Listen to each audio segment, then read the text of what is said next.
Good afternoon students. हमारा आज ये नया चैप्टर शुरू कर रहे हैं हम, कंबस्चन एंड फ्लेम। ठीक है, तो इसमें सबसे पहले हम देखेंगे कि कंबस्चन क्या होता है, कंबस्चन का मतलब क्या होता है। ठीक है, कंबस्चन का मतलब होता है किसी भी सब्सटेंस का जलना। ठीक है, लेकिन किसकी प्रेजेंस में? ऑक्सीजन की प्रेजेंस में। जब कोई भी चीज जलती है तो वहां पे ऑक्सीजन प्रेजेंट होना चाहिए, तभी उसमें आग लगती है, मतलब तभी वो जलता है। ठीक है, सो कंबस्चन इज बर्निंग। और फ्लेम क्या होती है? फ्लेम वो जो लपटें होती हैं आग की, उसको हम फ्लेम बोलते हैं। ठीक है, so definition will be the burning of substance in the oxygen of air. Oxygen of air हम यहाँ पे ब्रैकेट में रख सकते हैं, क्योंकि ऑक्सीजन जो है वहाँ पे कोई पर्टिकुलर कोई हमारे पास कंटेनर नहीं होता जो ऑक्सीजन सप्लाई कर रहा होता है, but oxygen is taken directly from the atmosphere. ठीक है, तो इसलिए हम क्या लिखेंगे? Oxygen of air.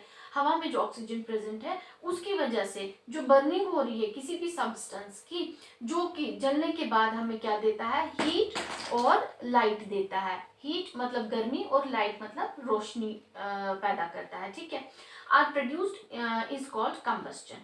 So combustion वो प्रोसेस है जो जब कोई चीज जलती है, बर्न होती है in presence of oxygen from air, और वो जलने पे हमारे को हीट और लाइट देती है, प्रोड्यूस करती है, उसको हम, उस प्रोसेस को हम कंबस्चन बोलते हैं। ठीक है, सो अब ये ज़रूरी नहीं है कि जब हम कोई चीज़ जलाते हैं तो उसमें फ्लेम ही निकले। ठीक है, तो हीट निकलती है, लाइट निकलती है, बट ये ज़रूरी नहीं कि फ्लेम निकले। मतलब जैसे हम लकड़ी जला रहे हैं, ठीक है, तो लकड़ी जब जलाते हैं तो उसमें से फ्लेम निकलता है। ठीक, लेकिन जब हम कोल जलाते हैं, तो मतलब कार्बन हो सकता है, चारकोल जलाते हैं, तो उसमें से फ्लेम नहीं निकलता है, उसमें से लाइट निकलती है, वो सिर्फ ग्लो करता है, तो वो ग्लोइंग उसका जलना होता है आहिस्ता आहिस्ता। ठीक है, तो यहाँ पे मैंने कुछ एक दो एग्जांपल्स दी हैं आपको। मैग्नीशियम, जब मैग्नीशियम रिबन होता है उसको, वो हम एक्सपेरिमेंट करते हैं लेबोरेटरी में, उसको जलाते हैं और वो देखते हैं हम कि जब वो जलता है तो उसमें से फ्लेम नहीं निकलता है, उसमें से ग्लो निकलता है, उसमें से चमक निकलती है सिर्फ। सो मैग्नीशियम प्लस ऑक्सीजन जब ये जलता है, ऑक्सीजन कहाँ से आएगा? हवा में से आएगा, मैंने आपको बोला फ्रॉम ईयर। ठीक है, ऑक्सीजन को हम सिंपली जला रहे हैं, सो किस क्या हो रहा है? कंबस्टन हो रहा है, मतलब जला रहे हैं, और जो प्रोडक्ट हमको मिलेगा वो क्या मिलेगा? जो वहां पे नीचे गिरेगा ash, that will be magnesium oxide, और साथ में उसमें से हीट और लाइट जरूर निकलेगी। ठीक है, ऐसे ही जब हम कार्बन जलाते हैं, कार्बन आप समझ लीजिए कोई भी चारकोल हो गया, कोल हो गया, ठीक, ये किसके अंडर आता है? सारा कार्बन के अंडर आता है।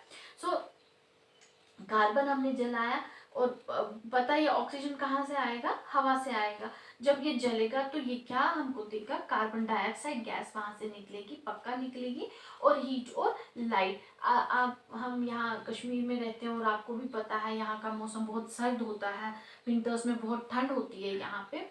तो कुछ लोग जो है वो कोल जलाते हैं, कोल छ वनान कशिर पठन। ठीक है, तिम छ थवान तिम अंगीठी मज त्रित तिम जलिक दार दरवाज थविक बंद कर वुचान ये वारियाह केस गसान वंदस मंज कि यमन हसा गई सफोकेशन, गई यमन तो यम मूद तम सतन।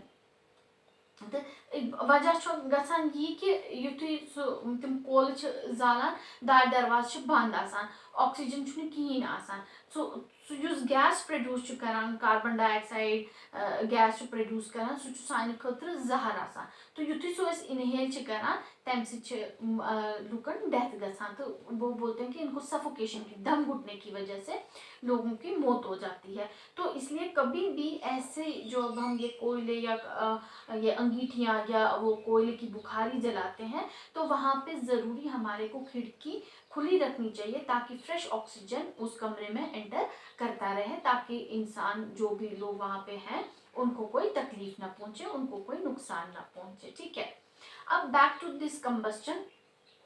कंबस्टन मीन्स जलना। हम बोलेंगे कि मतलब जैसे कोई चीज़ हम मतलब जैसे मैं पेपर ले रही हूँ, मैंने माचिस की तीली जलाई और मैंने पेपर सामने रखा और वो जल गया, लेकिन वही मैं देखती हूँ कि अगर मैं मानी मैंने चम्मच लाया, ठीक है, चम्मच लाया, मैंने लाइटर जलाया या मैंने माचिस की तीली जलाई, क्या वो जलेगा?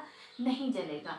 तो हमारे इर्द गिर्द, हमारे एनवायरनमेंट में ऐसे सब्सटेंसेस होते हैं जो जल सकते हैं और ऐसे भी सब्सटेंसेस होते हैं जो जल नहीं सकते हैं। ठीक है, so I will be giving here the detail what वो उन सब्सटेंसेस को जो जलते हैं उनको क्या बोलते हैं और जो नहीं जलते हैं उनको क्या बोलते हैं। ठीक है, so give me 1 minute just to clean this board.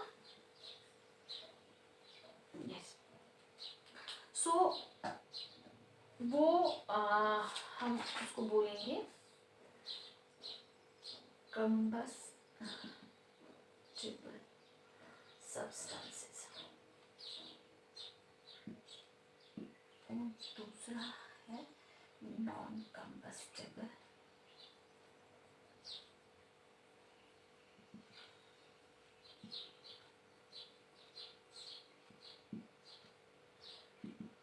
So according to the definition, अगर मैं डेफिनेशन लिखती हूँ, सो दोज सब्सटेंसेस मतलब वो चीजें, those substances which can burn, जो जल सकती हैं, which can burn are called combustible substances. ठीक है, वो चीजें जो आसानी से जल सकती हैं उनको हम क्या बोलते हैं?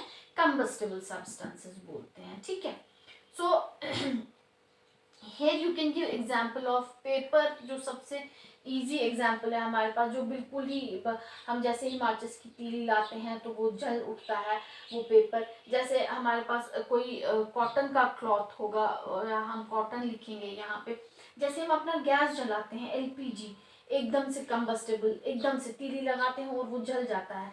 जैसे वुड हो गया, ठीक है, जैसे चारकोल हो गया।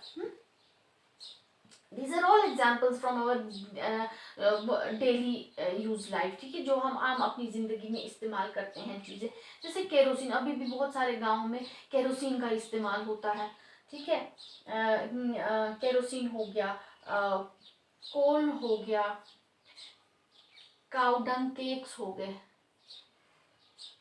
गुललोपन वनान कशिर पार्टी। ठीक है, तिम ती वारियान जायन का इस्तेमाल करना दान जालनस मन या तथ मे तिम गुललोपन त्रावान, तिम तिमो हकने में तिम त्रावान, तो सह असल फ्यूल बनान, तम वार वार मतलब जो भी उनको कुकिंग वगैरह करनी होती है वो कर सकते हैं। ठीक है, तो कई सारी एग्जाम्पल्स आप अपने एनवायरनमेंट में देख सकते हैं कि वो चीज़ें जो आसानी से जल सकती हैं उनको हम क्या बोलेंगे? कंबस्टेबल सब्सटेंसेस बोलेंगे।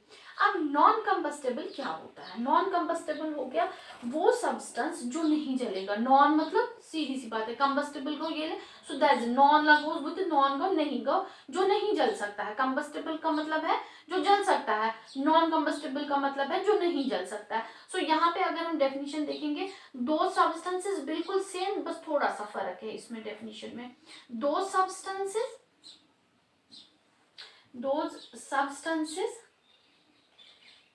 which cannot burn easily हम लिखेंगे यहाँ पे। ठीक है, मतलब माचिस दिखाते ही नहीं जलेगा, या मतलब अगर वो चीज जलेगी या पिघलेगी बहुत ही ज्यादा हाई टेम्परेचर पे, तो which cannot burn हम लिखेंगे। which cannot burn is called are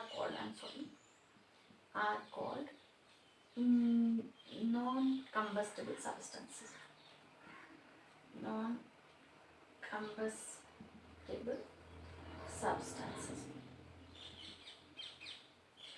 सो इसमें आप अपने ही एनवायरनमेंट, आपने आगे पीछे दिखे कई सारी एग्जांपल्स आपको मिलेगी। जैसे मैं यहाँ पे एग्जांपल देती हूँ स्टील की, जो हम बर्तन इस्तेमाल करते हैं ना, स्टील, जैसे कॉपर,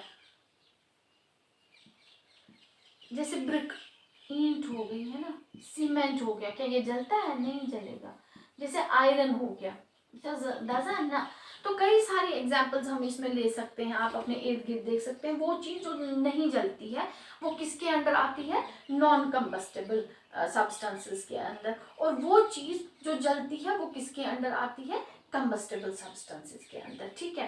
तो ये इतना समझ में आ गया। पहले हमने देखा कंबस्टन क्या होता है, किसी चीज का जलना इन प्रेजेंस ऑफ ऑक्सीजन, और वो ऑक्सीजन कहाँ से आता है, वो एयर से आता है वो ऑक्सीजन, और किसी चीज के जलने को हम क्या बोलते हैं, कंबस्टन बोलते हैं। अब कुछ चीजें ऐसी होती हैं जो जल सकती हैं, जिसको हम बोलेंगे कंबस्टेबल सब्सटेंसेस, और कुछ चीजें ऐसी होती हैं जो नहीं जल सकती हैं, उसको हम बोलते हैं नॉन कंबस्टेबल सब्सटेंसेस।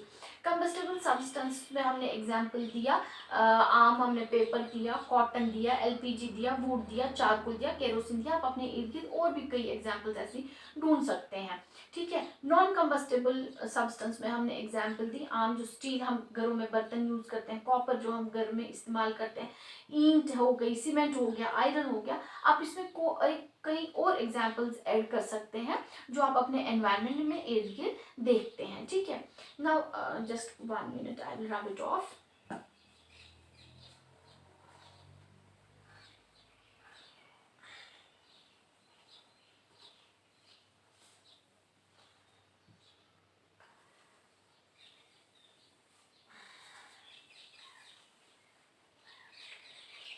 नाउ हम इसमें देखेंगे, हमने देखा, मैंने आपको जब कंबस्टन की डेफिनेशन बताई, मैंने आपको वहीं पे बोला कि ऑक्सीजन होना बहुत ज़रूरी है वहाँ पे, मतलब हवा का होना बहुत ज़रूरी है, तभी कंबस्टन हो सकता है, ठीक है।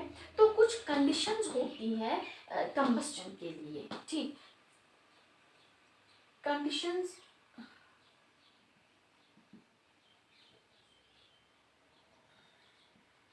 फॉर कंबस्टन, क्या कंडीशंस हैं, क्या क्या चीज गसन आसन, गोडनेथी गैस आसन presence of combustible substance,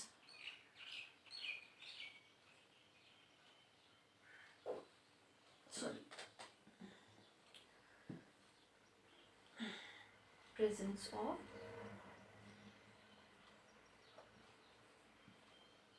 combustible substance.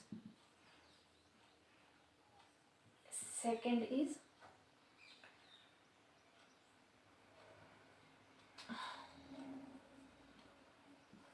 presence of oxygen, और एयर हम लिख सकते हैं यहाँ पे, ठीक है।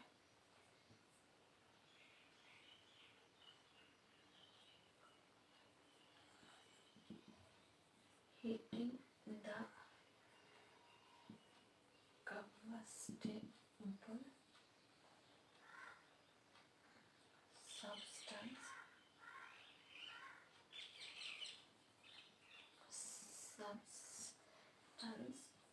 to its ignition temperature.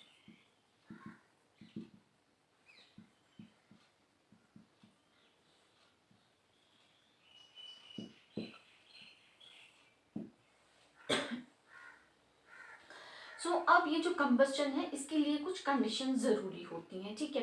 सबसे पहले तो एक ऐसा मटेरियल होना चाहिए जो कंबस्टेबल होगा, ठीक है। मैं कागज़ लाऊंगी, उसको मैं आराम से जला सकती हूँ। मैं ईंट लाऊंगी, मैं अगर 2 दिन भी 4 दिन भी उसको जलाने की कोशिश करूंगी, वो नहीं जलेगी, ठीक है। तो एक ऐसा सब्सटेंस होना चाहिए कंबस्टन के लिए जो कि जल सकता हो, ठीक है।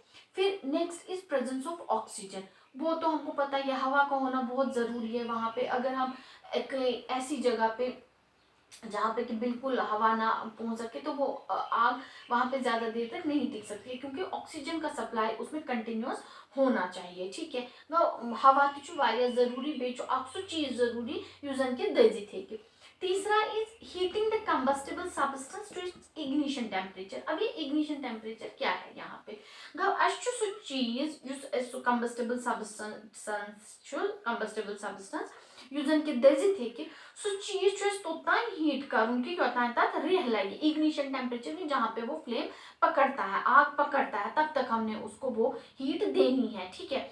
जैसे मैं पेपर लाती हूँ, अगर मैं माचिस की तीली थोड़ी दूर रखूंगी तो वो कागज आसानी से नहीं जलेगा, in spite of the fact कि पेपर कंबस्टेबल भी है, वहां पे ऑक्सीजन भी प्रेजेंट है या हवा भी है वहां पे, वो फिर भी एकदम से नहीं जलेगा। लेकिन अगर मैं वही माचिस की तीली एकदम कागज के पास लाती हूँ, जलाती हूँ, कागज के पास लाती हूँ, वो एकदम से जल उठता है। ठीक है, मतलब जितना मैं उस माचिस की तीली को दूर रखती हूँ उस कागज से, उसका मतलब है कि उसको उस तक हीट आहिस्ता आहिस्ता पहुंच रही है, वो एकदम से अपना इग्निशन टेम्परेचर उस टेम्परेचर पे नहीं पहुंच रहा है जहां पे वो ये फ्लेम को पकड़ सके, आग को पकड़ सके।